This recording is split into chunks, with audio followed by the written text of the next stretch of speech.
खाली बसायचं.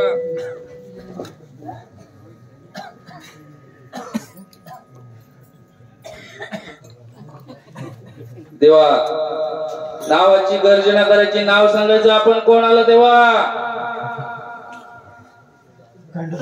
येतो सदानंदाचा देवा. देवा माझ्या एका प्रश्नाचं उत्तर पाहिजे मला. देवा आत्ताची यात्रा झाली, आत्ता 23-24 यात्रा झाली.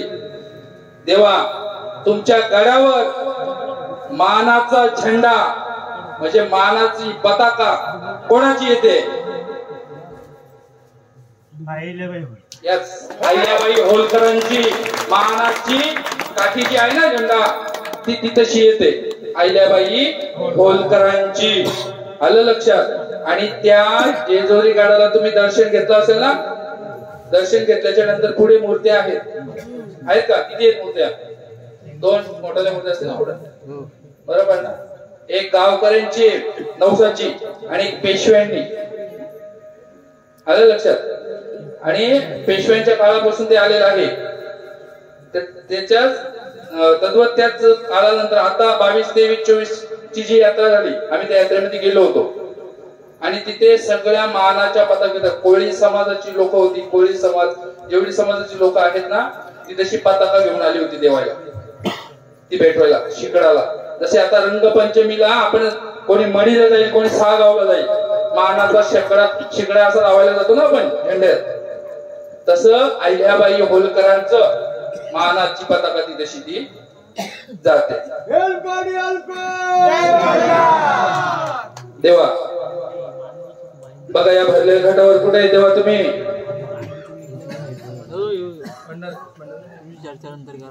भंडारा घ्यायचं बघा कुठं आहे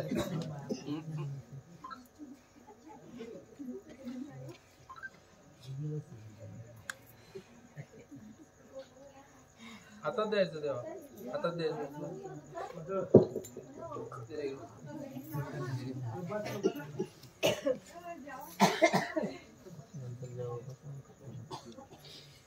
यलकोट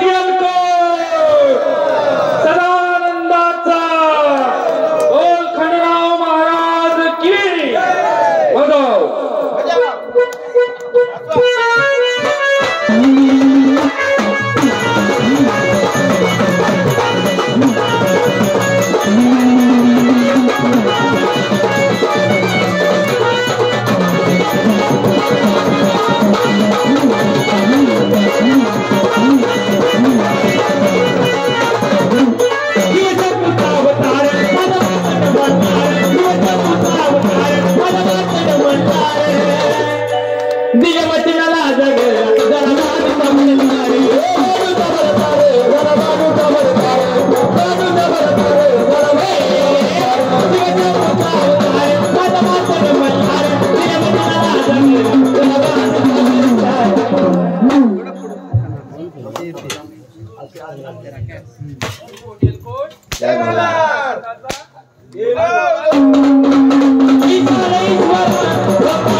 देवा जेजुरीवरनं तुम्ही आले का?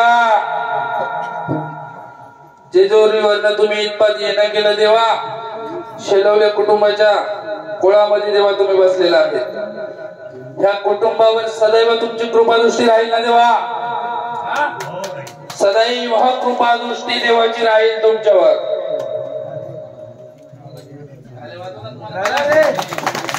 काही कायला नाही वाजवलं का तुम्ही वाजवलं? तुम्हाला काय आणतात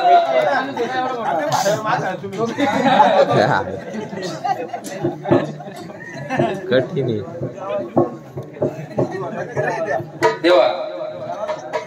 जशी तुझी जेजुरी सोन्याची आहे ना देवा, तसं ह्या शेलवले परिवाराचं घर सोन्याने मळवणार का देवा? मळवणार सोन्याने. म्हणजे कधी सेवा झाली तर. आलं का लक्षात?